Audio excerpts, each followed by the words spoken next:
fantastic. Well, how do you gals focus on Jesus during Christmas? Because one of the things that's hard to do is to keep your focus on Jesus because there's so much to do. There's so much shopping. You know, we make it about all the things, and we all know we shouldn't, but we do. And there's parties to go to and gifts to drop off and all the things. So how do you intentionally focus on Jesus during the holidays? Yeah, the job here really helps me because I happen to be here and playing music that is Christmas focused, but it is all about Jesus. And so that does help. Yeah. And we're here and we're listening and we're soaking in it and we're reminding each other of it. So the Light FM really does help me to do that. And we want to do that. And then once you kind of get that mindset, you can carry it further throughout the day. So I have to tell y'all, and you've probably noticed it if you've it's been there since you guys have been to my house, but there is a it's like an art piece. It's like a scroll almost with two wooden, it's like a piece of paper in between two wooden frames, and it has the words to "O Holy Night" on it. Have you ever noticed that? It hangs over there year round. Oh, I never take it down. It's great. My friend Casey gave it to me, and I love it so much because I love that Christmas song. And it's the words to that Christmas song on that piece of art, and I just never take it down. So it's there all year long. Yeah. So do you notice it during Christmas then, or does it become so much of the background of your house? I notice it at different times during the year. Like it can be February 8th, and I'll be like, oh, that's fall nice. on your knees here. Oh, holy night. Yeah. It's that's a good thing. But to focus on, I usually sometime right around maybe Thanksgiving, but I always choose like either an Advent devotional or some kind of Christmas themed devotional that helps me to read and understand and maybe even take a new look at the Christmas story of things maybe I haven't heard before, because I've been around church my whole life, and it's easy to get kind of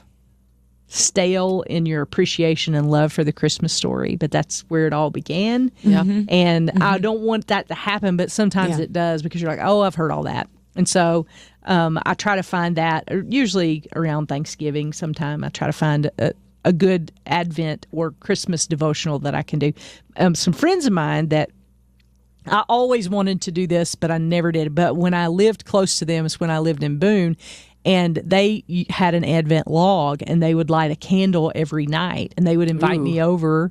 This was early before I had kids, or I had my kid, but they would invite me over and light a Advent candle and do a family devotional every night. So and I always wanted to do that. I always wanted to do it. I've never done that, but I think that's a really neat.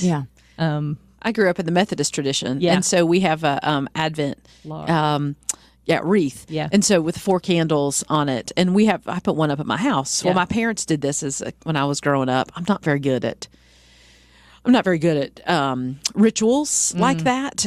But I have the wreath, and I have the 4 candles, and when I'm really on top of it, I will do the I light the candles and I read the devotion, and then we have the song that we sang every single night. We did the family devotion thing too with the Advent candle, and we have a song.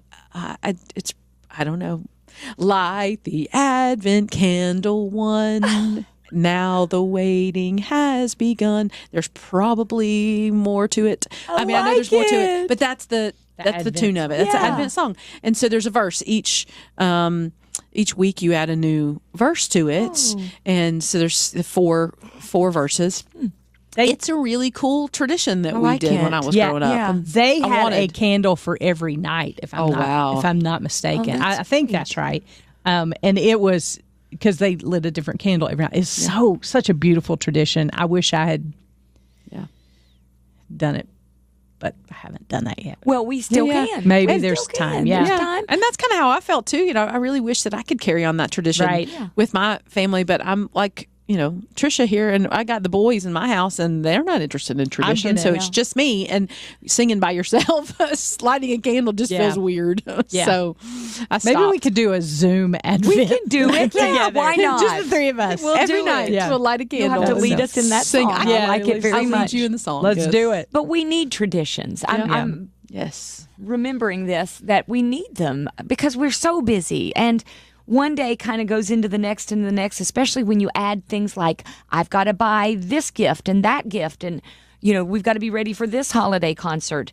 It can just lump into one big thing, but those traditions make us stop and think. Yeah. They make us remember why Christmas is so important, and to focus on Jesus. And so it's very good. And I want to just speak I'm not going to cry during this episode. I'm not going to do it. But I want to speak to somebody who may be thinking, because this is going to be our second Christmas without my mom, but she passed away on December the 1st. And I'm going to be honest with you, I don't really even remember much of Christmas last year. It just seemed to I don't know where I was or where my head was at, but I just don't even remember it. And so this year, it's really been, I was sitting in an eye appointment the other day, and I looked up, and there was a lady, and she reminded me so much of my mother, so much. Like, she was dressed like my mother would dress. She had some of the features my mother, her hair was done perfect. It was just, and it reminded me that, and I thought again, so my dad's birthday is January 4th. She passed on December the 1st. And that's just like, that whole holiday season is so hard. And I will say that it is hard for some people, especially if you're missing somebody. Mm-hmm. But I am trying so hard this year to be intentional about building things in my family life so that I can be present and grieve well, but also celebrate well. Because my mom loved Christmas, and my dad did not. I mean, he liked it. He was fine with it, but we would open our presents and he'd say, "Let me see what I got you." That was the extent of. My mom did Christmas to the nines, though. And so there's a lot of memories and a lot of traditions that maybe are hard for you, and it's a lot of time when you're with family who may not believe the same way.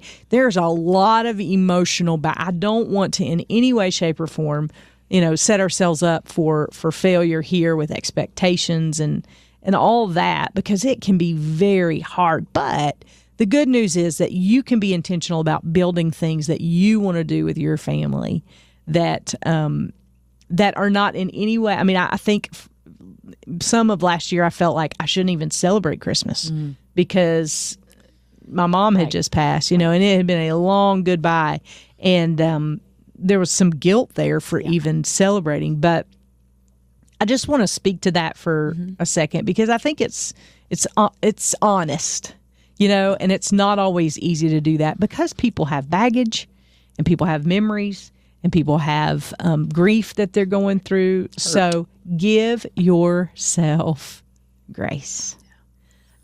Give yourself grace.